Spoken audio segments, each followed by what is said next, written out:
E aí pessoal, seja bem-vindo a mais um vídeo. Esse vídeo vai ser um pouquinho diferente, eu não sei nem como é que eu vou fazer na edição, porque vai ser mais uma conversa, tá? Vai ser algumas ideias que eu tenho sobre esse assunto, que é estar preparado para a oportunidade e fazer as coisas mesmo que você ainda não saiba completamente como fazer. E a gente vai falar um pouquinho sobre isso. Eu não sei como é que vai ficar, eu espero que fique bom. Você goste, curta e compartilhe, claro.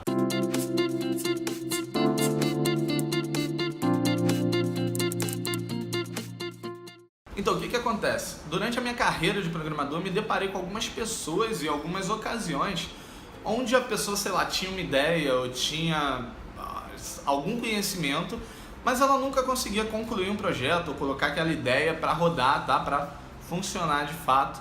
Ela sempre achava que faltava alguma coisa, ou ela não tinha o equipamento ideal, ou ela não tinha um conhecimento ainda específico, ou ela queria fazer uma ideia muito grande, faltava dinheiro. E o que eu aprendi com tudo isso? Não sei. Bem, pode parecer uma frase pronta, mas eu aprendi que muitas vezes o feito é melhor que perfeito. Você talvez já deva ter ouvido isso, é uma frase que tem sido repetida muito hoje na internet, mas ela é totalmente real. Inclusive, o Facebook ele tem uma filosofia que é um pouco parecida com essa, que é o seguinte: se você lança um produto que funciona, você lançou ele tarde. Ou seja, é normal você lançar algo que não está 100% pronto ou que não está 100% como a gente gostaria. Mas é muito importante nesse processo que você crie os seus projetos, que você coloque esses projetos para rodar, que você coloque esses projetos em teste, e o principal teste que existe é o mercado.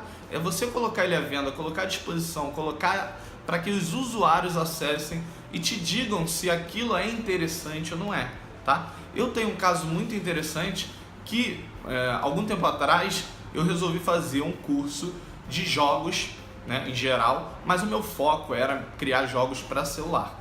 E aí eu fui fazer, me inscrevi nessa escola, era um curso presencial, peguei trauma de curso presencial então, mas isso é outra história, tá? Outro dia eu conto essa história do meu trauma de curso presencial. Mas bem, voltando aqui, era um curso de programação de jogos, tá? Eu tive esse professor que ele era um programador, na verdade ele trabalhava já com programação, não de jogos, mas ele dava aula de jogos e ele era muito bom nisso. Ele sabia basicamente todas as partes ali de programação, design, game design, que é diferente, né? Você tem o design, que é a ilustração dos elementos do jogo. Você tem o game design, que é como você monta uma fase, como você planeja ali o funcionamento do seu jogo, incluindo mecânica e etc. Então ele era muito bom em todos esses quesitos. E aí um dia, conversando com ele, eu queria ver um exemplo de um jogo dele, né? Então eu perguntei: pô, não tem como me mandar um jogo que você fez? E aí eu descobri que ele nunca tinha feito um jogo. Mas como assim nunca fez um jogo? Aí, conversando com ele, eu fui entender o que era a questão. Ele sabia muito aquilo ali. E por ele saber muito, ele queria criar um jogo muito foda, um jogo muito bolado. Só que ele não tinha recurso para isso, nem recurso financeiro, nem tempo, porque ele acabava precisando trabalhar, né, para manter as contas e tal, e aí ele acabava não trabalhando diretamente com jogos. Então ele tinha esse projeto de criar um jogo muito fodástico, mas o jogo nunca saía do papel. E logo um pouco tempo depois, eu comecei a criar os meus jogos. Eu comecei a criar um joguinho aqui, outro ali. E aí eu comecei a ver que cada jogo que eu lançava, novos desafios apareciam. Por quê? Porque lançar um jogo não é tão simples assim. Você pode ter o melhor jogo do mundo. Se você não tiver uma campanha de marketing, ninguém vai saber que ele existe. Se ninguém souber que ele existe, ninguém vai jogar. O seu jogo vai ser muito bom, mas ninguém vai conhecer, então não faz sentido. Enquanto do outro lado, você vai ter um jogo como Flappy Bird sendo baixado milhões de vezes por dia, enquanto o seu jogo fodástico não tem nenhum download. Então o marketing vai ser importante também. E se você não estudar isso, não se deparar com essa dificuldade, você nunca vai aprender isso, tá? Outra questão é como monetizar o seu jogo. Por que eu tô falando isso? Porque isso aconteceu comigo. Eu fui lá, fiz um jogo para iPhone, coloquei na loja e ninguém baixava o meu jogo. E aí eu entendi que simplesmente colocar o jogo na loja não funciona. Então eu fui estudar sobre ASO, né, que é App Store Optimization. Então, otimização da App Store, ou seja, seria algo como tornar o seu jogo encontrável. Você trabalha com palavra-chave, com a imagem que você vai colocar para mostrar para as pessoas, para que quando as pessoas encontrem o seu jogo, elas ainda baixem. Então, fui estudar um pouco sobre marketing. E aí, ok, consegui ter meus primeiros downloads.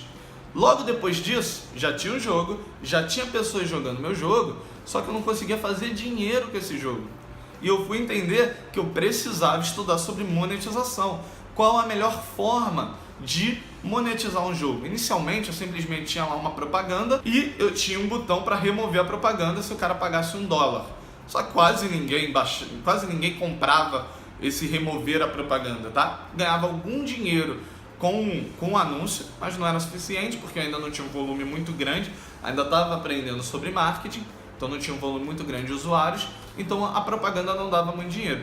Então comecei a estudar sobre monetização e criei outros mecanismos dentro do jogo para vender algumas coisas, e aí sim começou a aumentar um pouquinho o meu faturamento.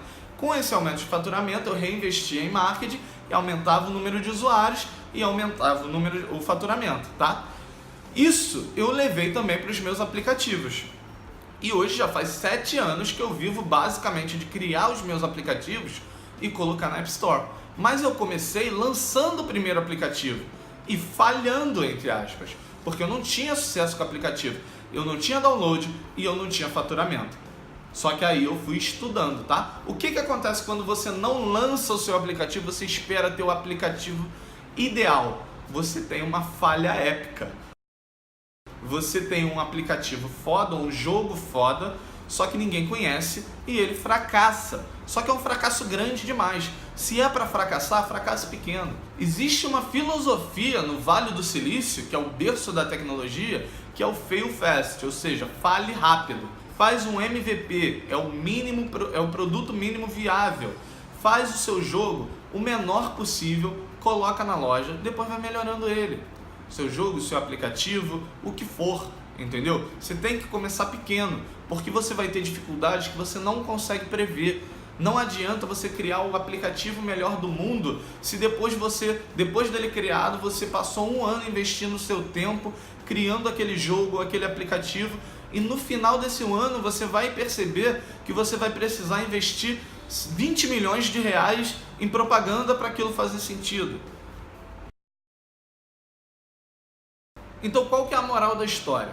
Bem, dê o primeiro passo, vai lá e lança alguma coisa, tá? Mesmo que você, eu tenho aquela ideia e eu não quero gastar aquela ideia porque aquela ideia é muito boa, deixa ela de lado por enquanto, cria uma ideia menos ambiciosa, uma ideia um pouco menor e lança essa ideia, porque você vai ver que você vai ter um aprendizado que vai te ajudar lá no seu projeto principal, entendeu?